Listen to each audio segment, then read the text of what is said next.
Evidence, you could say, of just how much things can change. But we want to talk more about why they changed and look beyond, the humanitarian crisis that was sold to the world by Western leaders to talk about some other reasons for this change of heart. And to help me do that, the always outspoken Asia Times correspondent, Pepe Escobar, joining me from São Paulo, Brazil. Pepe, I want to get your take on this relationship between Gadaffi and Western leaders over the last decade. Libya's oil supply certainly did not dry up. So what do you think has specifically changed to make him go from hero to villain? Well, oil deals the past decade and also collaboration on the war on terror, very important. From the point of view of the U.S., Gadaffi was the perfect ally.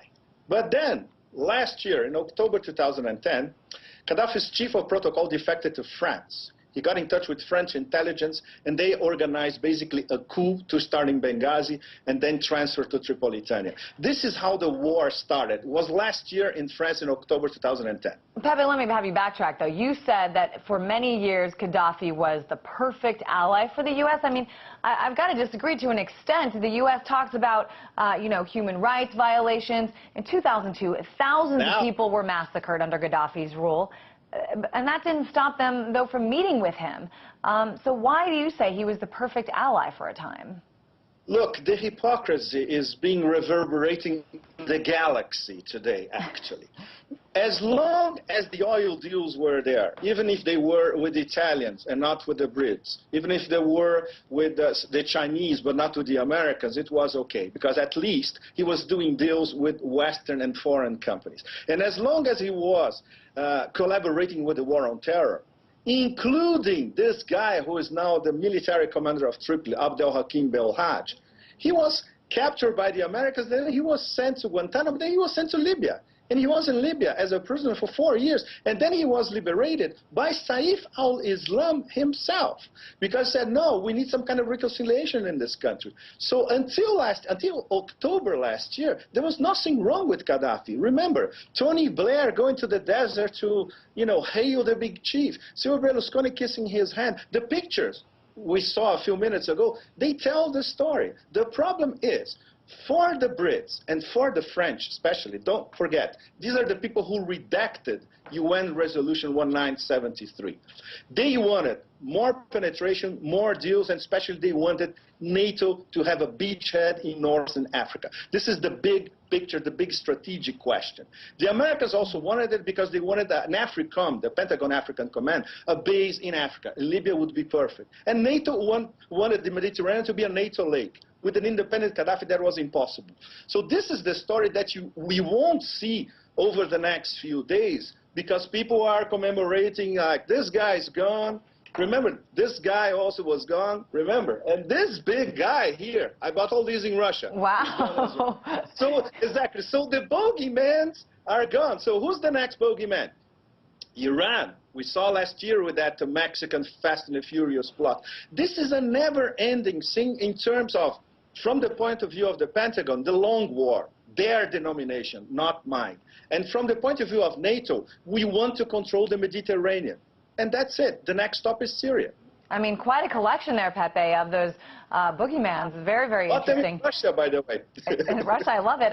But I want to talk specifically about just what's gone on since March, since this case was first made to the world, basically, but also to the Americans by President Obama, by Western leaders. Humanitarian mission, they need our help, no ground troops.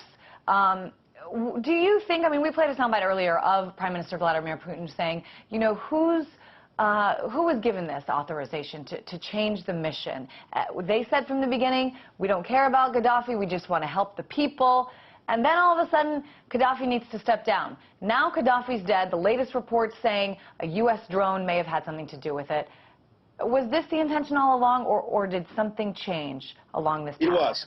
It was NATO's plan A all along. If we follow the story, and if we follow what NATO has been saying for the past 6 or 7 months, the only thing that they care about was to snuff out Gadaffi. Then they So why didn't they tell us that then from day one?